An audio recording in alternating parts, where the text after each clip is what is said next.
vous tous qui avez soif, voici de l'eau. Venez. Bonjour. Je suis heureux de vous rejoindre avec ce temps méditatif exactement pas pareil. L'ordinaire de mon emploi du temps ne m'a pas permis de préparer la publication prévue, mais il m'a fait relire, avec bonheur, un texte vieux d'un peu plus de 30 ans.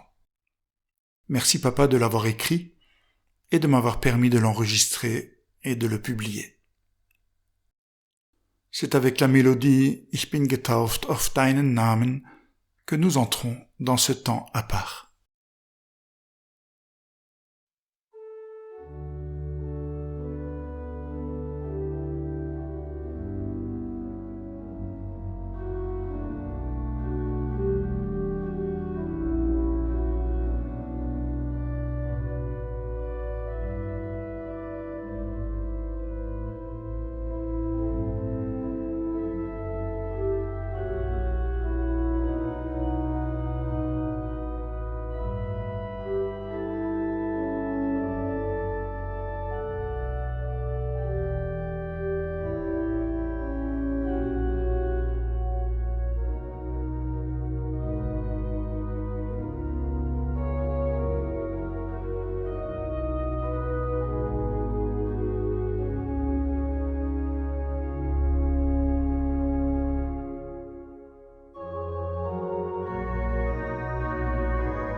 Jean-Baptiste vient dans le désert. Il lance cet appel. Faites-vous baptiser pour montrer que vous voulez changer votre vie. Et Dieu pardonnera vos péchés. Le ressuscité s'approche et dit aux disciples : « Toute autorité m'a été donnée au ciel et sur la terre. Allez auprès des gens de tous les peuples et faites d'eux mes disciples, les baptisant au nom du Père, du Fils et de l'Esprit Saint, et leur enseignant à pratiquer tout ce que je vous ai commandé. Et sachez-le, je suis avec vous tous les jours, jusqu'à la fin du monde. »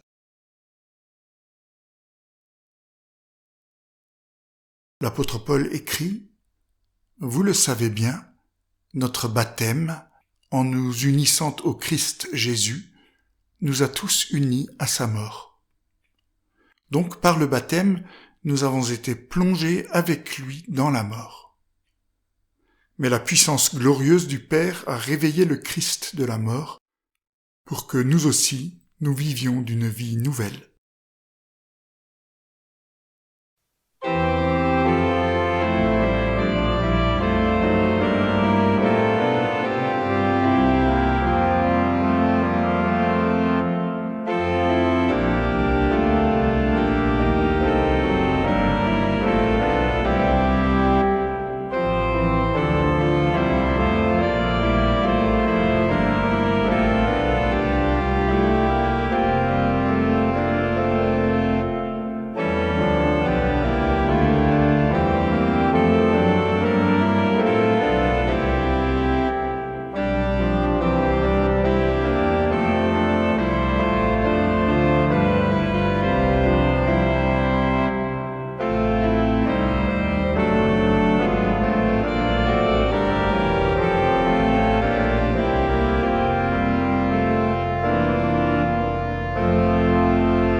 Il faut changer de vie. Je le sais. Il y a eu des moments où je l'ai ressenti très clairement. Ça, ce n'est pas une vie, ni pour moi, ni pour d'autres. Il faut changer de vie. Jean-Baptiste déjà l'a dit il y a 2 millénaires. Il n'était pas le premier d'ailleurs. Mais il l'a dit à un moment où l'histoire allait prendre un tournant. Il l'a dit très concrètement. Et certains, frappés par sa parole, ont dit oui, tout aussi concrètement. C'est décidé, je change de vie. Ceux-là, il les a baptisés, plongés dans le Jourdain. Et ils ont vécu, et ils s'en sont souvenus. Je suis lavé. Bien plus, celui que j'étais est mort, noyé. Je m'en suis sorti, j'ai changé de vie. Il faut changer de vie, c'est vrai. Mais quelque chose me dit au fond de moi que je ne peux pas me changer moi-même. Oh, bien sûr, je peux faire des efforts, et ça vaut le coup. Mais je reste le même, malgré mes efforts. Changer de vie, c'est un miracle. Un autre est venu, il a repris le message de Jean-Baptiste, mais tout d'abord il a accepté d'être lui-même baptisé, alors que lui, précisément, n'avait pas besoin de changer de vie. Pour moi, il est mort sur la croix. Il est ressuscité. Le message de Jean-Baptiste en est transformé, accompli. En Jésus-Christ, le miracle est devenu possible. Avec lui, me voilà pris dans un mouvement, un dynamisme de changement. Ce n'est pas moi qui le fais, mais c'est moi qui le vis. J'ai été baptisé au nom du Père, du Fils et du Saint-Esprit. Non pas du baptême de Jean, signe et rappel d'une décision d'homme, mais de celui donné et ordonné par le Christ, attestation et mise en œuvre de l'action de Dieu. J'ai été baptisé, je suis plongé en Dieu. Son amour s'est ouvert et refermé sur moi. Il s'est engagé. Il m'a dit, ne crains pas, je t'ai sauvé, je t'ai appelé par ton nom, tu es à moi. C'est ma certitude quand je doute de moi-même. C'est ma chance et ma possibilité quand je me suis égaré. J'ai été baptisé, je suis plongé en Dieu. Son amour ne cesse d'être pour moi un bain. Ouf, ça va mieux. Hier ne colle plus à ma peau. J'ai été baptisé, je suis plongé en Dieu. Son amour ne cesse de me faire passer à la vie à travers toutes mes morts. J'ai un avenir. J'ai été baptisé, je suis plongé en Dieu. Son amour ne cesse de me donner ma place dans une communauté de vie dans laquelle il m'a intégré. Membre d'un corps, me voilà même utile à d'autres. J'ai été baptisé un jour. À vrai dire, je suis baptisé depuis ce jour. Ma vie entière est un baptême. Toujours à nouveau, plongé dans le message de la Bible, plongé dans le mouvement de la prière, plongé dans le mystère de la Sainte Seine, plongé dans le partage avec d'autres. Je vis le pardon. Je vis le changement. Je vis l'Église.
Dieu verse sur toi l'eau qui fait vivre, que par son amour, il lave ta vie de tout ce qui vient la salir et l'enlaidir. Dieu verse sur toi l'eau qui fait vivre, que par son amour il désaltère ta vie, offrant des chemins de réponse à toutes les questions qui t'assoiffent. Dieu verse sur toi l'eau qui fait vivre, que par son amour il arrose ta vie pour en faire un jardin merveilleux où poussent fruits et fleurs, nourriture et beauté, force et joie, pour toi et tous ceux qui t'entourent. Dieu verse dans ta vie l'eau qui fait vivre. Amen.